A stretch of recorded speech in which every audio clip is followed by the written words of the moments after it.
on this structure you see here, Grant, when you go out and design a line, um, is there anything in the NESC that determines when I have to guy or when I don't? And so, like the question we raised is, what's the best practice for adding an anchor when we got a line? If we turn some angle or a certain angle, when do we guy? When do we not need to guy? And is any of that specified in the NESC? Yeah, certainly, Malcolm. The NESC doesn't give us any specific angle. There's not a direct answer to the question, but it does give us some strength and loading requirements and some other rules that we can use to kind of work our way back to the answer. So you've got a light angle, in that photo in the example. The power is guying over the road, an overhead guy. Communication is guying down. So let's kind of look at the NESC rules that would give us to that answer. The first, most obvious place to look, if you look through the table of contents, Rule 264 is in the strengths section, strengths and loading, and it's called guying and bracing. It says guys are used to provide strength there for unbalanced loads due to corners, angles, dead ends, large differences in span lengths, and changes in grade of construction. I added a couple at the bottom there, changes in wire size, any other unbalanced tension kind of coming from some other rules as well. But Rule 264 says where loads are greater than can be supported by the structure alone, additional strength shall be provided by guys, braces, or other suitable construction. So you think about maybe you take a drinking straw, you pull on that, it's going to bend a little bit, eventually it's going to break. That's exactly what's going to happen here. You pull on that wire, the pole's going to bend a little, eventually it's going to break. So we need to put the guy in, resist that load, stabilize it, and the code has some rules for loading and strengths, and we'll kind of look at those quick. The other thing it tells us in 264B is that guys are also used to limit the increase of sag due to unbalanced load. So we've got a couple examples there. If the pole leans a little bit, maybe the pole's strong enough, but it bends 6 inches in from the tension. Malcolm's got a great little spreadsheet where he calculates that. I've done it with some sag and tension software. 6 inches of movement, 300-foot span can be, 5 or 6 feet of extra sag. A foot of movement, 8 to 10 feet of extra sag. So you can get really bad clearance problems with just a little bit of movement. So the code says also not just strength, but think about clearances if something's going to move around up there. The other rules we want to keep in mind here, Section 25 has loadings for grade B and C. So it gives us wind load, ice load, all the loads we have to consider when we look at the strength of the pole. It gives us load factors. These are our safety factors. Grade C, you might have a 1.3 factor on wire tension. So if we've got 1,000 pounds of tension in our wire, we design that for 1,300 pounds of tension. A little bit of a safety factor, a little bit of an over design. And then the strength factors, strength requirements are in section 26, table 263.1. So if we've got a 10M guy wire rated for 10,000 pounds, we put all our loads on, we calculate our tension, and we make sure it doesn't exceed that guy wire 10,000 pounds times its strength factor, which in 261.1 is 0.9, 90%, so we can use 9,000 pounds.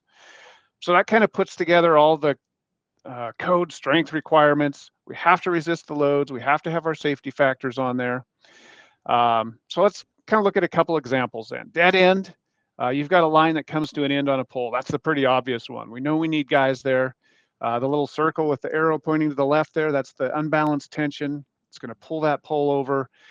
So we've got to look at the load, the wire tension, what that tension is in the guy then, make sure our anchors, our guys, all our guy attachments and hardware all meet those strength requirements. Another one there, the double dead end. So we come to a stop. Maybe we've got a smaller wire.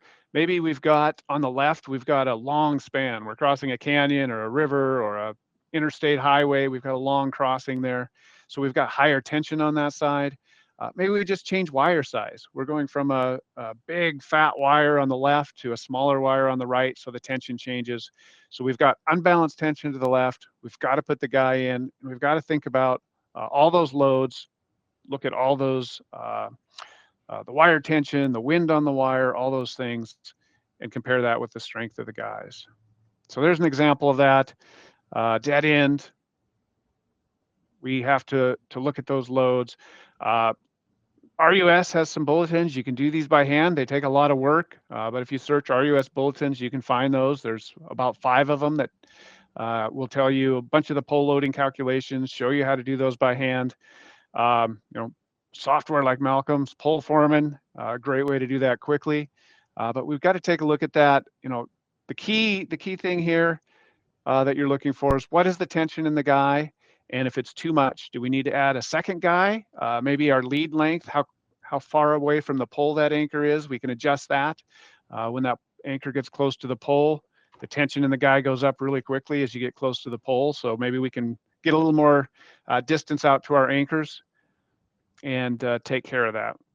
The other one that we saw the picture of first at the beginning there, bisector, just middle of the angle, it's cutting the angle in half. So we've got those wires, we're looking down from above. Their tension going up and down balance out. So the tension pulling to the right is the unbalanced tension. We've got to have a guy pulling to the left. So we install that guy in the middle of the angle, resist that unbalanced load. So this is where that question was, what's the angle that you have to guy that? There's no specific answer. We've got to look at the strengths. We've got to think about the soil. If we're in good soil, whether we're in sandy soil where the pole could lean more easily.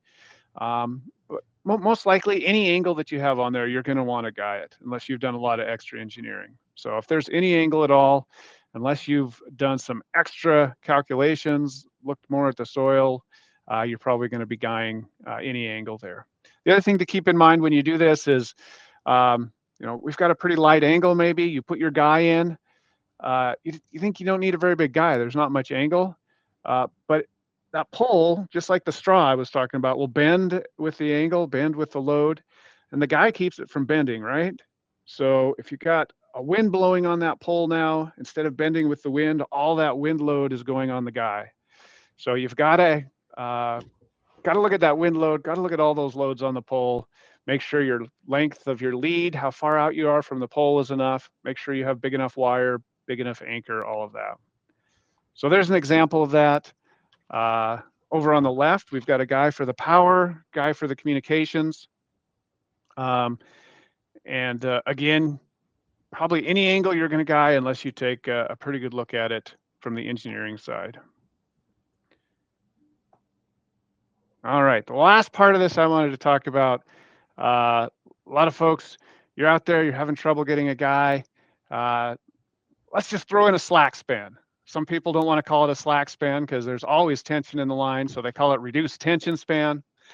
But really, you do this, you almost need more engineering calculations and thought that go into it.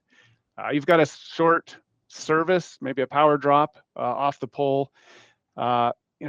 Everyday tension might be 60, 70 pounds, but with your ice loading, extreme wind loading, that could be 500 pounds that you have on there at your worst case.